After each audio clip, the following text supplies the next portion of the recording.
Hello, are you here to debate? Yes, please. All right, what's your name and how old are you? My name is Josh, and I am 32. All right, Josh, what are you here to talk about? Uh, so you had said that trans men and trans women are men and vice versa. What is a man, A in your man would point? be an adult human whose gender identity aligns with their personal psychosocial schema on the male sex. Okay, what is a woman? An adult human whose gender identity aligns with their personal psychosocial schema on the female sex. Okay, so something I was wondering about the trans thing. How many people are watching, by the way? I can't go on using my, I don't know. what was that, 200 people? I'm not All right, monitoring it. so the transgender thing. Is it opening Pandora's box of you saying, "Hey, like I'm a 32-year-old man. Can I say I'm a 50? Like, uh, does it go over to I can self-identify as like a 62-year-old Asian woman? Because there are transracial people out there. So No, because where does the trans? race is not an innate sense of self, whereas gender would be an innate sense of self.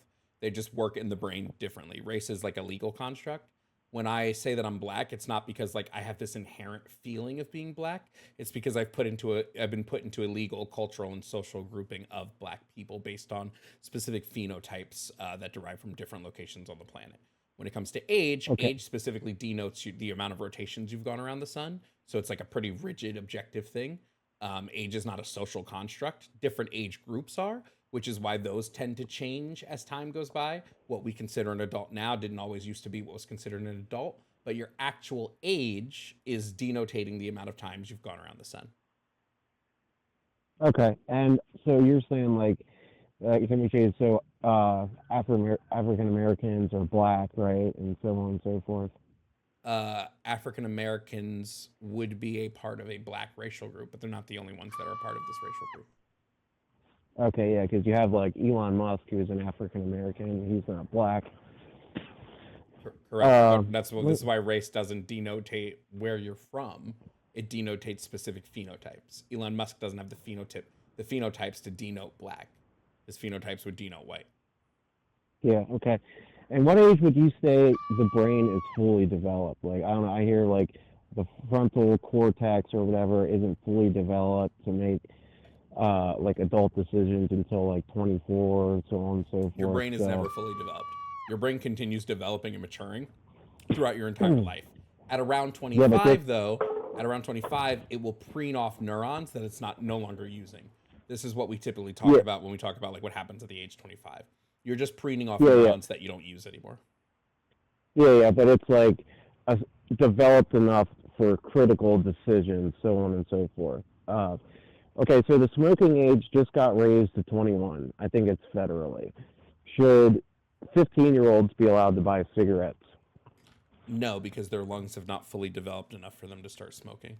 Smoking will negatively impact their lungs harder than somebody who's around 18 to 21. Okay. What about tattoos? I don't care if you get a tattoo at like 15. I could care less. Okay, should they be allowed to drink at like say 12 years old? No, because your neurons haven't finished maturing, and so you can kill off your neurons before they finish maturing, which I think What happens in turn? around. Actually, I think that maturity comes around 16, 17. There are some countries that let you drink earlier. I actually think there is Yeah, something to be Canada. Yeah. said. There is something to be said about our culture around drinking, and if we allowed like some European countries, if we allowed drinking earlier, we'd see less alcoholism and or less like drunk college kids and drunk high school kids getting into like a lot of trouble.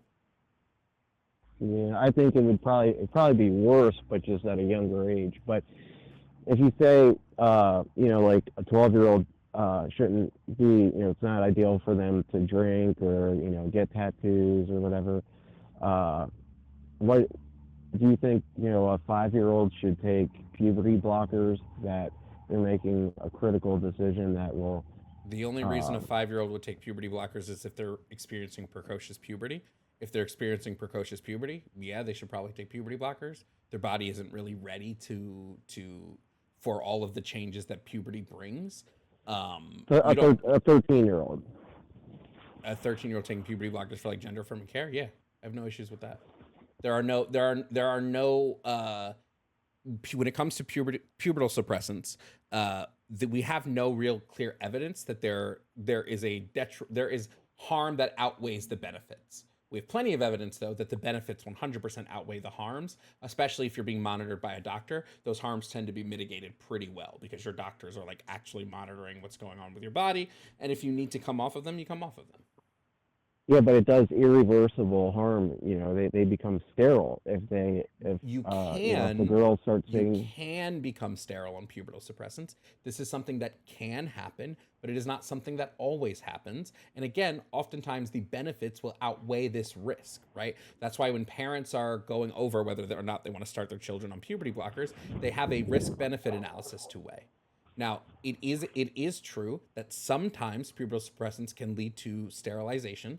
Um, but it also doesn't. We have plenty of trans people who've been on puberty blockers who get pregnant, right? Who because puberty blockers, when you have gender dysphoria, you're typically only on them for 12 to 24 months. You're not doing irreversible sterilization within 12 to 24 months. That's just not happening. Yeah. Right? You'd have to be on them for much longer to see this like really negative irreversible change.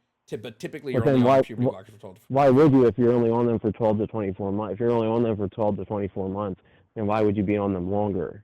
Some people go on them longer, right? I'm just talking about the typical here. Typically you're on them 12 to 24 months. You actually are often on them longer if you have precocious puberty, because you're on them until you hit Tanner stage 2, which is around 11 in girls, 12 in boys, or it might be 10 in girls, 11 in boys. But typically you're on them until you're in Tanner stage 2 if you have precocious puberty. Okay, and then California, you say I have which has happened, and a Canadian father had a 12-year-old boy. It may have been a girl, but anyway, they switched their genders, and he refused to call him by the new transgender name. He got locked up. But no, in California, that's not what happened. I've studied that case. What happened was the judge told the father, you cannot talk. The father was in a custody case with the mother of the child, and the judge said you cannot talk about this case publicly, you cannot release private information about your child publicly, and you cannot talk about your child's medical records publicly. The father then went on a podcast and did all of those. He released the name of his wife, the child, and some of their doctors. He talked about their child, the court case publicly. He talked about while they were still in the middle of a legal battle. So he went to jail for breaking the court's rules of not speaking about the case. That's why he went to prison, not because he misgendered his kid. Okay. Another good one that you probably don't have listed that you'd probably be interested in is bail reform. Do you believe in bail reform? Well, I don't believe there should be prisons, so yeah. But I'm saying, are you against just the way it is now? I mean, I'm against a lot of the stuff too, but are you against somebody getting accused of something and they have to put up money to get released from jail? Yes, all that does is it makes it so that like rich people can get out of as long as you have money, you can get out of whatever crime, or you can get out of waiting in prison for your trial. That's all that bail does. It makes it so that rich people have an out while poor people do not. Exactly, like Sam Bankman-Fried, all the money he donated to the DNC and whatnot. So are you?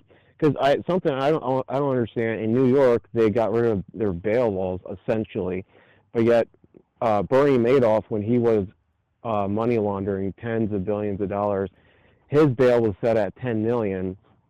But with Donald Trump, they tried having his bail or his bond at $400 million. So in New York, they're saying, we're against bail. Bail is terrible. Bernie Madoff, stole tens of billions of dollars. His was only $10 million, but yet with Trump, they wanted his bond to be $400 million. So it's like we're against bail, but with Trump, he needs $400 million for paying his loans back on time. Yeah, I don't. You see like the contradiction there? No, because Trump was charged with multiple things, so that's why his bail is higher. He wasn't just charged with one. How many charges did he? How many charges was it in the New York case? And his bond isn't to keep him, like, he's not paying this money to avoid going to prison before his trial. He already went to trial. This is the money he has to pay as a result of losing the trial. It's not a bail bond specifically. It's not the way other bail bonds work. He's not paying money so he avoids sitting in jail waiting for his trial. His trial's already happened. This is post trial. Uh, and then his Mar-a-Lago. Well, let's not go that way. Do you agree with California? Say, I have a child with a wife, and they get indoctrinated in schools because I think like the rate of LGBTQ has gone up like 1,700% over the last 5 years since they started using it in school. That's a Do you good thing. think that the state has the right to take the custody of the child from the parents if they don't go along with saying, "Oh, well, Tommy you're not a girl, you're a boy," whenever they're 9 years old? Do you I think the think if state the should have the right? state can make a pretty accurate case, or pretty accurate, if the state can make a compelling case for emotional abuse, yes.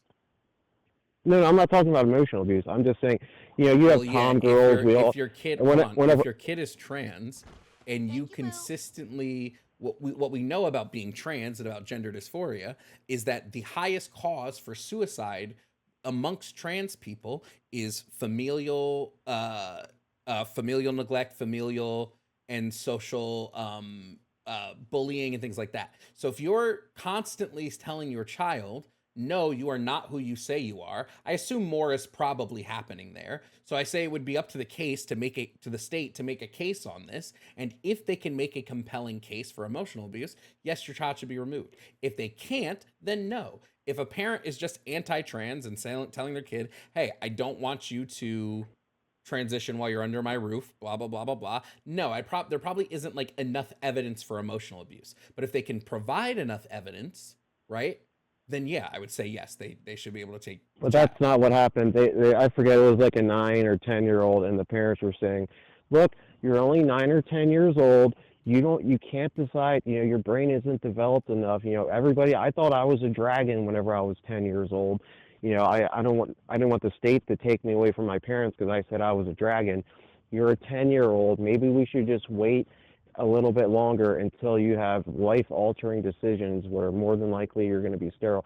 I mean, emotional abuse isn't saying, uh, hey, you're just a kid. Let's just wait a little bit. You're probably going through some stages and this and that. Like that. That's not emotional abuse. Yeah, so the That's called that's two called being a things. parent. Two things on there. A, you'd have to show me the case so I can see the actual cases here. All right, The all right, all right. California Give me a the second. California law in this regard says nothing about parents transitioning. It has no bearing. All it does, it's AB 957. All it does is No, say when there are sorry. custody cases You said the parents transitioning, or I'm talking about the children. about the affecting the parents if their child is transitioning. And it makes no Okay. claims about this. All it says is that if there are custody cases, the judge will consider the parent's support of the child's identity as well as any other factors in the custody case. All it's saying is that the judges should consider which parent is supportive of a child's identity when it comes to custody battles. That's all the bill says, which I think is probably a good thing, because if both parents are kind of weighing in the same and one is more supportive of the child, that parent is probably where the child should go, to the one that's a bit more supportive than the one that isn't. But if you can provide me Okay. Yeah. the case you're talking about, I'll look into it. Yeah. Yeah. Let me. I know we have other people to talk to. Hold on. 'Cause I saw it everywhere. I'm just looking at the bill. I mean, they haven't passed the bill yet. Apparently, it's August. Maybe they did, but uh, da, da, da. Yeah, there was definitely. I know there. I don't know if it's a bill yet, but if there was a bill around at the time. You'll have to look into it more. But California. I have the bill. I have the bill up. It's AB 957. It's relating to custody cases. That's it. Yeah, yeah, yeah. This wasn't a custody case. There were two. Well, I mean, it was custody in terms of the parents having custody or the state having custody of like a 10 or 11-year-old, because they say, hey, let's just wait it out, sweetheart. Let's not have irreversible changes done to you so you can have children in the future. Yeah, show me the Yeah, case. I've not seen this case. I've looked it up while we're talking. I see no evidence of this case, but if you have it, I'll gladly look at it. All right.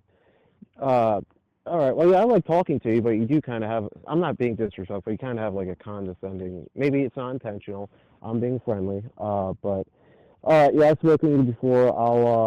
I'll look at it again and and yeah, I think RFK should be our next president. Yeah, you'll recognize me the next time I call in. But all right, bud. Okay. So you're being condescending. I'm trying to be nice and say, okay, it was nice talking to you. Okay, Yeah, when you're you call incredibly me condescending. condescending, when all I'm doing is asking you for evidence for a claim you're making, at that point, I kind of am going to lean into the condescension. Yeah. You're so entitled. You're a typical lefty. You think you know ever.